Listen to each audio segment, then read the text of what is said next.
So friend, first topic we come across for the discussions, this is what is simple interest and what is compound interest first.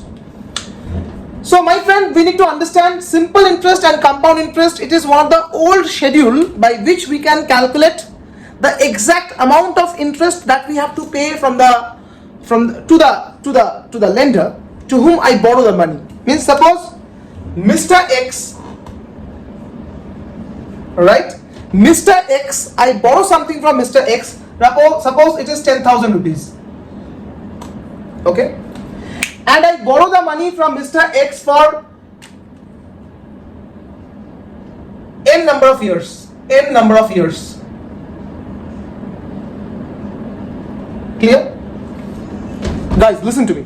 I borrow the money from Mr. X, which is 10,000, and I borrow the money from Mr. X for n number of years, right? And as per the terms, I have to pay the money after the nth number of year, nth time period.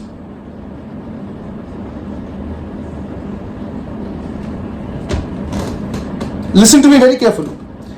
I borrow the money from Mr. X, which is 10,000, and I have to repay within the n number of year at the nth time period, right? So the time I am going to repay to Mr. X, I have to return 10,000 rupees plus all the additional subsequent interest amount, right? Now there is a question, sir, as you are saying we have to return to Mr. X with all the principal including interest amount, absolutely right, sir.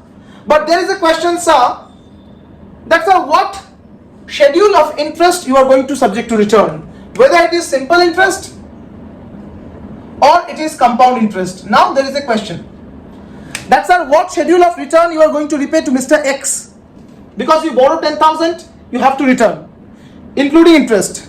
Now what schedule of return you are going to repay, under the simple interest or under the compound interest? Let me tell you, to understand this concept widely, we first need to understand what is the basic difference between the simple interest and the compound interest. Let me show you first.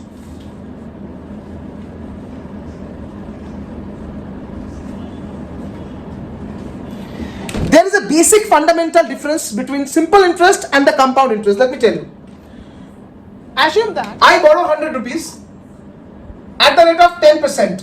The rate of interest is 10%. Listen to me very carefully. I borrow 100 rupees at the rate of 10%. Under the simple interest or any kind of interest, my first year, this is first year, that is second year, that is third year, right? As per the time horizon, suppose I borrow 100 rupees at the rate of 10% rate of interest, first year, second year and third year, all the cumulative years, my interest is going to be subject to be upon this 100 rupees. How come? I'll show you. The first year interest will be 100 into 10%, which is 10 rupees. Again the second year interest will be 100 into 10%, that is 10 rupees. Again the third year interest is 100 into 10%, that is again 10 rupees. Guys, listen to me very carefully. What I'm trying to say, it's being very clear to you, should be very clear to you, that 100 rupees I'm going to repay in 3 cumulative years. Only the interest amount is going to adjoin with this amount. It is 100 into 10%, 10 rupees. Again 100 into 10%, 10 rupees. Again 100 into 10%, 10 rupees. This procedure of interest payment, it is called simple interest. This procedure of interest payment, where we are subject to calculate the interest upon the initial amount. The initial amount means the initial money that I have been borrowed from the market, that is 100 rupees, and I am going to calculate the interest upon 100 rupees, 10% rate of interest upon 100 rupees, it is 10 rupees first year, 10 rupees second year, and again 10 rupees third year. And once we can see that every year the amount of interest remains same, subsequently same. As long we will continue the procedure, the interest will adjoin with this initial amount 10, 10, 10, 10, 10, just like that, following like that. Now this is the concept, the fundamental concept of simple interest. Coming back to the compound interest. What is compound interest? That is a very interesting question. So the difference between simple and compound interest. Now, In case of compound interest, the procedure is slightly different. Let me show you here. Having the same conditions that I am going to borrow 100 rupees from the market at the rate of interest 10% and subsequently calculate the compound interest now. So the first year interest will be again 100 into 10%. Under the compound interest, again it is 100 into 10%, that is 10 rupees. Now the question is, sir, will it continue 10 again? No. In case of compound interest, it will be slightly changed or modified. How come? Sir, now it will be modified. Now the interest amount will be subject to change because every year, every alternative year, we are going to add the interest with the principal. Like the principal was 100 initially, now it will subsequently 100 plus 10, which going to be 110 rupees.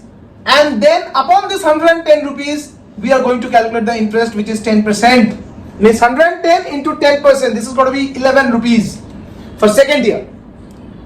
Coming to the third year, again, I am coming to the third year. As I said, sir, we are subject to revise the principal amount, not the initial, but every year, the actual amount of principal is going to be revised. When we are charging the interest, the amount of principal will be revised. Let me tell you, first year, initial principal was 100 rupees. Second year, it became 100 plus 10, it is going to be 110 rupees. Third year, it is going to be 100 plus 10, 110 plus 11. That means 121 rupees. That now the interest amount will be 121 into 10%, which comes 12.1 rupees. Look at that. The basic difference between the simple interest and the compound interest is being very simple. In simple interest, we are subsequently charged the rate of interest upon the exact initial deposit or initial borrowings or initial loan amount, and this particular amount of interest will sustain if the initial amount remain constant. Okay, and coming to the compound interest, what happened? The initial amount is same, first year rate of interest again same 10%, and the amount of interest again same 10 rupees. But subsequently, once we are addressing further, this interest will subject to increase. How come? The first year it is 100 upon 10%, 10 rupees. Second year it is 100 plus 10, principal plus interest, 110. Then again 10% upon the 110 became 11 rupees. And the final year, means the next year, it is 110 because already it was 110 at the second year. And then this is 110 plus 11, the interest of the second year, which is 11, it became 121. And then again 10%, that became 12.1 rupees. So one thing is being very clear there for all the students, that every year the amount of interest under the simple and the compound interest, if you compare that, the compound interest, the amount of interest will subsequently increase. That we need to understand very clearly. The amount of interest will subsequently increases.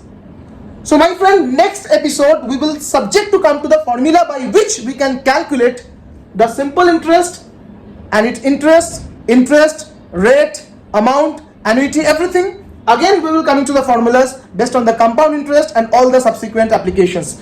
So I hope you guys understand till now.